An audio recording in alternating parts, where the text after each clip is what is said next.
Krystal, what are you taking a look at?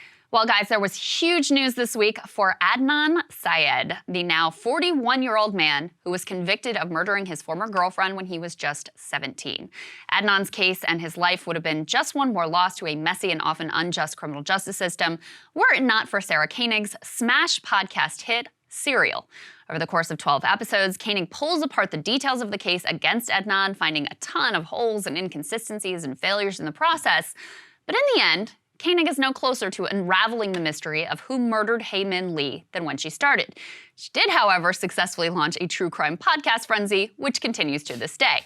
So here is the big update. After serving 23 years in prison, Adnan is free. Specifically, a Baltimore judge vacated his murder sentence because they found that information about 2 other possible suspects was kept from the defense in the original trial.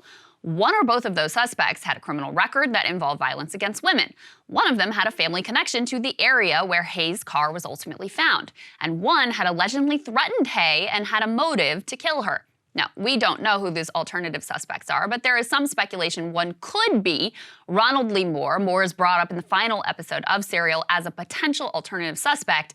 That was due to the fact that he was out of prison at the time of Hae's murder and that he had committed similar crimes in that area of Baltimore. Now, Koenig herself is not saying who the alternative suspects are, but she does say she knew of them while she was recording the podcast series. So basically, the bombshell that led to this conviction being vacated was that the state hid the ball, illegally hiding information from the defense that could have helped Adnan get off in his original trial.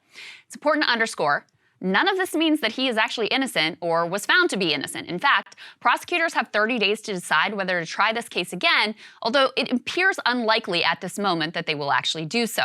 That being said, DNA evidence is still being analyzed using techniques that weren't available when the murder first happened, so I suppose there could always be another plot twist here. Now, as far as what I think goes, I was a big Serial listener back in 2014. I'm pretty sure it was literally the first podcast that I ever listened to.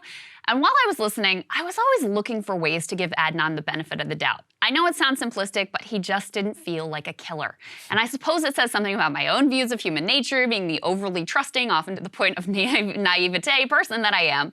So when I first heard the news and saw the information about the alternative suspects, my initial instinct was satisfaction, that even though this wasn't exactly what the judge ruled, Adnan must have been innocent after all. I thought about the unbelievable cruelty and living hell of spending decades in prison for a crime you did not commit. But I went back and I re-listened to the key episodes from the original podcast. I kind of found myself right back at square one, especially with regards to the state's key witness and a star player in the podcast, Adnan's friend, Jay.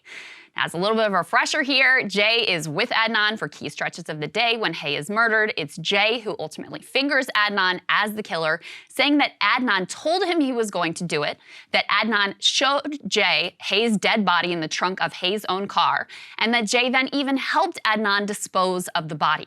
At the time, the state used cell phone data to corroborate key portions of Jay's story, but since the original trial, that type of data was found to be much more problematic and inaccurate than originally thought. Still, though, while a lot of the cell phone data was kind of a mess and conflicted with both Jay and Adnan's story, there were key parts of that record that backed up Jay's telling of events. Based on what we know of the new alternative suspects, neither of them appears to be Jay. Bottom line, new alternate suspects don't explain away the fact that Adnan's friend Jay knew where Hae's car was located. So, is Adnan innocent?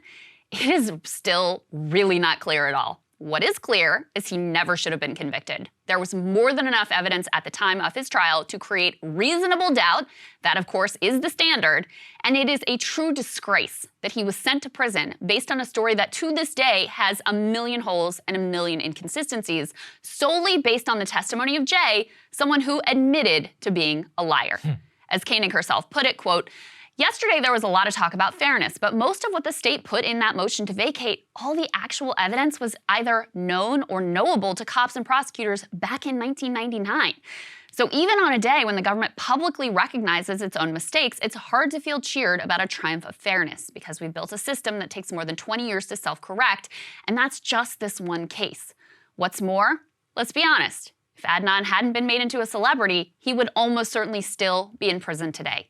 This case was extraordinary for the national obsession over it, but in another way, it actually was entirely ordinary. Whether Adnan is innocent or guilty, it is quite clear his conviction was secured through an unjust, rigged process. And in that, he is far from alone. Between 1989 and 2019, there were at least 2,400 exonerations. 44% of those exonerations were due to the exact same reason that Adnan himself was ultimately released, and that was prosecutors failed to turn over potentially exculpatory evidence. Untold numbers of these cases of injustice go unnoticed, with no hit podcast to draw attention to the rampant misconduct of police and of prosecutors. The Innocence Project, they do incredible work trying to right as many of these wrongs as possible, and I really recommend you support them if you are able to. In the meantime, I guess this case kind of ends where it began, with messiness, a whole lot of doubt, and a still grieving family that really doesn't care what new theories Reddit is able to come up with. They just want their little girl back. We may never know who really killed Hae Min Lee, but we know for absolute certain that everyone from victims to the accused deserve a hell of a lot better from our justice system. So that's where I came to, Saagar. My first instinct was like, oh, you must have been in. Cable news is ripping us apart, dividing the country, making it impossible to function as a society, and making it impossible to know just what is true and what is false. But the good news is they are failing and they know it. That is why we're building something new, a new mainstream, a healthier one, something more trustworthy, something that we are going to need in one of the most pivotal times in American history. We are building up here for the midterms, for the upcoming presidential election, but we need your help. So if you can help us out by becoming a premium member today at breakingpoints.com, we're trying to change America for the better and the entire world. So what are you waiting for, guys? Go to breakingpoints.com and sign up and help us build a new mainstream.